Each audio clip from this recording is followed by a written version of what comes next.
بریلی وہاں سے میں آ رہا ہوں، 2-3 دن کے بعد وہاں عرس بھی شروع ہونے والا ہے۔ بھائیوں نے وہاں مجھ سے کہا کہ چلیے آپ کو اعلیٰ حضرت کی درگاہ پہ لے کے چلتے ہیں۔ میں نے کہا یار بالکل، آئے ہیں بریلی تو جانا ہی پڑے گا، لوگ آنے کے لیے ترستے ہیں، ہم تو آئے ہوئے ہیں۔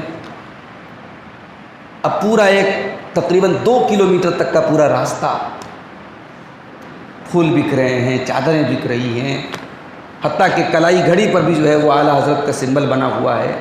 ٹوپی بھی ماشاءاللہ ایک سے ایک مل رہی تھی، کسی پر تاج الشریعہ کا سمبل بنا ہے، کسی پر ایاک نعبد و ایاک نستعین کا اقرار کرتا ہے مسلمان، اور پھر اس کے بعد کسی قبر پہ، کسی مزار پہ، کسی انسان کے آگے، کسی بزرگ کے آگے جا کے سر جھکاتا ہے۔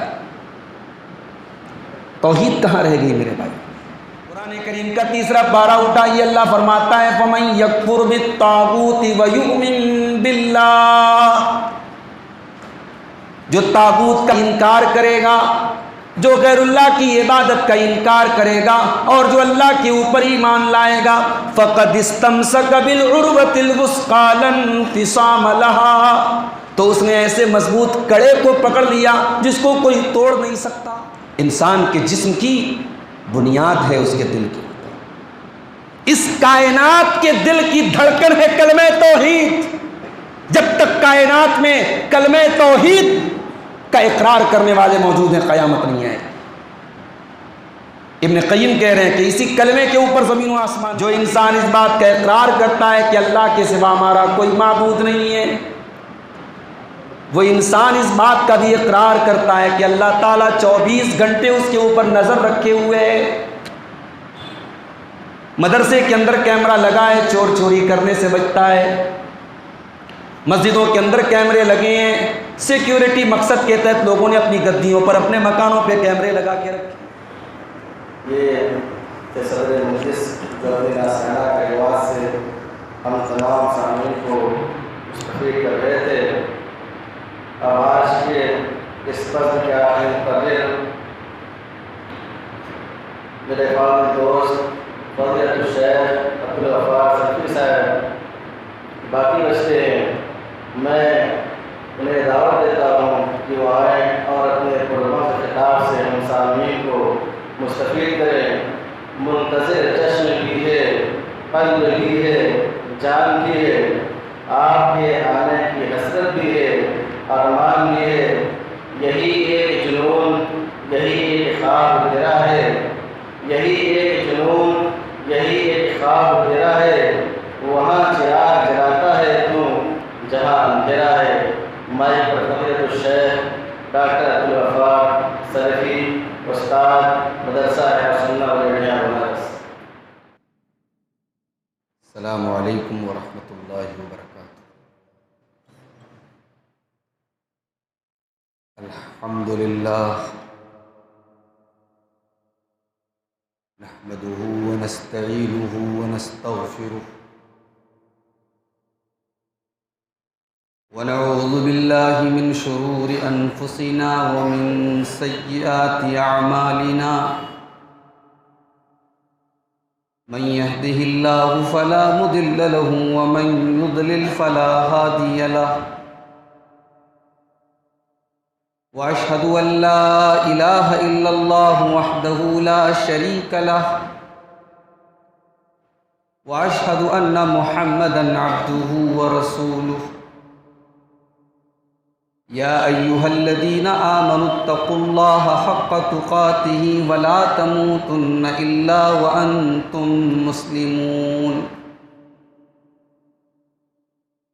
يا أيها الناس اتقوا ربكم الذي خلقكم من نفس واحدة وخلق منها زوجها وبث منهما رجالا كثيرا ونساء، واتقوا الله الذي تساءلون به والأرحام إن الله كان عليكم رقيبا۔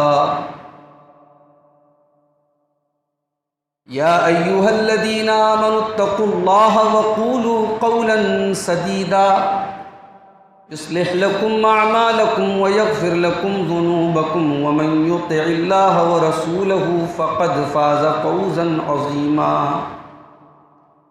أما بعد فإن خير الحديث كتاب الله وخير الهدي هدي محمد صلى الله عليه وسلم وشر الأمور محدثاتها وكل محدثة بدعة وكل بدعة ضلالة وكل ضلالة في النار. أعوذ بالله من الشيطان الرجيم. بسم الله الرحمن الرحيم.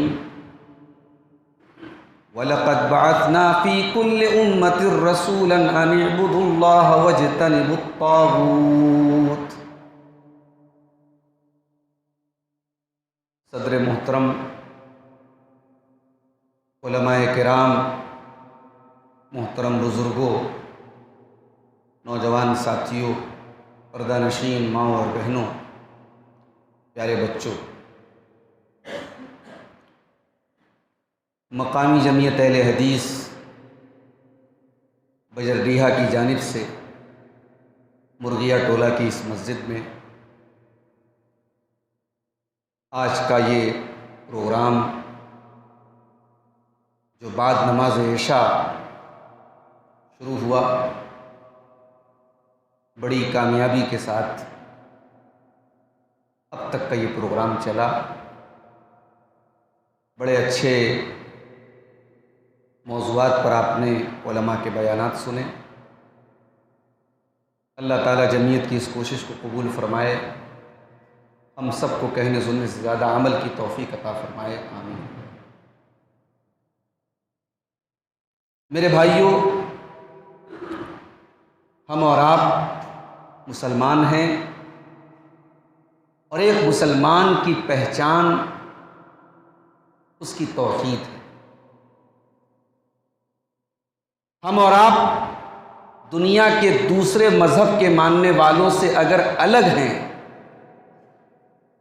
تو ظاہر ہے کہ اپنی توحید کی وجہ سے. ہمارے دین کا جو کلمہ ہے اس کلمے کے اوپر غور کیجیے. ہم کلمے میں کس بات کا اقرار کرتے ہیں؟ اشہد ان لا الہ الا اللہ واشہد ان محمدًا عبدہ ورسولہ. یہ کلمہ شہادت ہے. کبھی آپ نے غور کیا ہمارے دین کا جو یہ کلمہ ہے، ہمارا کلمہ لا سے شروع ہوتا ہے. ہم کلمے میں یہ بھی کہہ سکتے تھے کہ ہم اللہ کو مانتے ہیں. میں گواہی دیتا ہوں کہ اللہ ہمارا معبود ہے. ایسا بھی تو ہو سکتا تھا کلمہ، مگر ایسا نہیں ہے. ہمارے کلمے میں پہلے لا ہے. ہم اللہ رب العالمین کے معبود ہونے کا اقرار بعد میں کرتے ہیں، اور اللہ کے علاوہ جتنے معبود ہیں ان کا انکار پہلے کرتے ہیں. یہ بہت بڑا نقطہ ہے ہمارے کلمے کا، اس کو ہمیں یاد رکھنا چاہیے. بھئی ایک مسلمان ہے، وہ زبان سے ایاک نعبد و ایاک نستعین پڑھتا رہے، اس کی پیشانی، ابھی کل میں بڑی مشہور جگہ ہے بریلی، وہاں سے میں آ رہا ہوں. 2-3 دن کے بعد وہاں عرس بھی شروع ہونے والا ہے. بھائیوں نے وہاں مجھ سے کہا کہ چلیے آپ کو اعلیٰ حضرت کی درگاہ پہ لے کے چلتے ہیں. میں نے کہا یار بالکل، آئے ہیں بریلی تو جانا ہی پڑے گا. لوگ آنے کے لیے ترستے ہیں، ہم تو آئے ہوئے ہیں. اب پورا ایک تقریباً 2 کلومیٹر تک کا پورا راستہ، پھول بک رہے ہیں، چادریں بک رہی ہیں، حتیٰ کہ کلائی گھڑی پر بھی جو ہے وہ اعلیٰ حضرت کا سمبل بنا ہوا ہے. ٹوپی بھی ماشاءاللہ ایک سے ایک مل رہی تھی. کسی پر تاج الشریعہ کا سمبل بنا ہے، کسی پر اعلیٰ حضرت کا سمبل بنا ہے.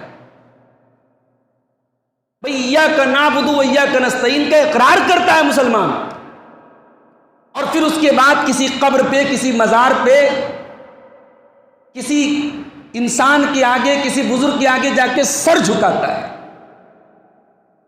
توحید کہاں رہ گئی میرے بھائی؟ قرآن کریم کا 3 پارہ اٹھائیے، اللہ فرماتا ہے فَمَن يَكْفُرْ بِالطَّاغُوتِ وَيُؤْمِن بِاللَّهِ. جو طاغوت کا انکار کرے گا جو غیر اللہ کی عبادت کا انکار کرے گا اور جو اللہ کے اوپر ایمان لائے گا فقد استمسک بالعروۃ الوثقی لا انفصام لها، تو اس نے ایسے مضبوط کڑے کو پکڑ لیا جس کو کوئی توڑ نہیں سکتا۔ انسان جب تک غیر اللہ کی عبادت کا انکار نہ کرے، طاغوت کا انکار نہ کرے، اس کی توحید مکمل نہیں ہو سکتی۔ اور یہ جو توحید ہے نا، یہ جو کلمہ توحید ہم پڑھتے ہیں، صرف ایک کلمہ نہیں ہے۔ ابھی آپ نے ہمارے صدر محترم کی تقریر میں نماز کے متعلق گفتگو سنی، اس میں کتاب کا ذکر آیا زاد المعاد کا۔ نوجوانوں سے کہنا چاہوں گا کبھی موقع ملے تو زاد المعاد کا مطالعہ کیجیے، سیرت کی بڑی بہترین کتاب ہے، علامہ ابن قیم رحمۃ اللہ علیہ کی کتاب، اردو میں بھی ملتی ہے۔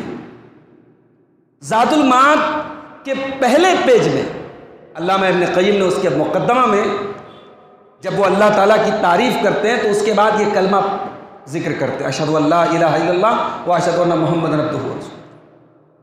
اس کلمے کو ذکر کرنے کے بعد ابن قیم رحمۃ اللہ علیہ کہتے ہیں کلمۃ قامت بها الارض والسماوات ولأجلها خلقت جميع المخلوقات وبها انزل الله كتبه وارسل رسله وشرع شرائعه۔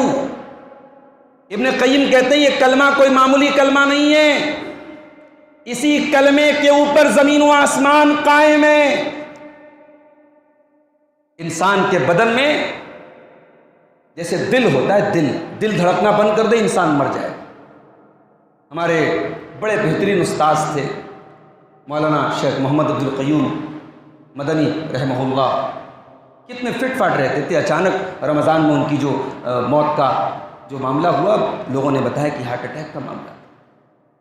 اچھا خاصا چلتا پھرتا انسان، اس کے دل کی دھڑکن بند ہوتی ہے، وہ مر جاتا ہے۔ انسان کے جسم کی بنیاد ہے اس کے دل کی، اس کائنات کے دل کی دھڑکن ہے کلمہ توحید۔ جب تک کائنات میں کلمہ توحید کا اقرار کرنے والے موجود ہیں، قیامت نہیں آئے۔ ابن قیم کہہ رہے ہیں کہ اسی کلمے کے اوپر زمین و آسمان قائم ہے، اور ساری مخلوقات کو اسی کلمے کے لیے پیدا کیا گیا، سب کو اسی مقصد کے لیے پیدا کیا گیا، لا الہ الا اللہ، اللہ کے سوا کوئی عبادت کے لائق نہیں۔ اور اسی کلمے کی دعوت لے کر کے سارے نبی آئے، ساری کتابیں نازل ہوئیں، اور آگے کہتے ہیں وَبِهَا نُصِبَتِ الْمَوَازِينَ، اور قیامت کے دن جو ترازو رکھا جائے گا وہ بھی اسی کلمے کی بنیاد پہ رکھا جائے گا۔ جو اس کلمے کو مانے گا اس کی نیکیوں کا پلڑا بھاری ہوگا، اور جو اس کلمے کا انکار کرے گا اس کے گناہوں کا پلڑا بھاری ہوگا۔ اور آگے کہتے ہیں کہ جنت اور جہنم بھی اسی کلمے کے لیے سجائے گئے ہیں، جنت میں وہی جائے گا جو اس کلمے کو مانے گا، اور جہنم میں وہ جائے گا جو اس کلمے کو نہیں مانے گا۔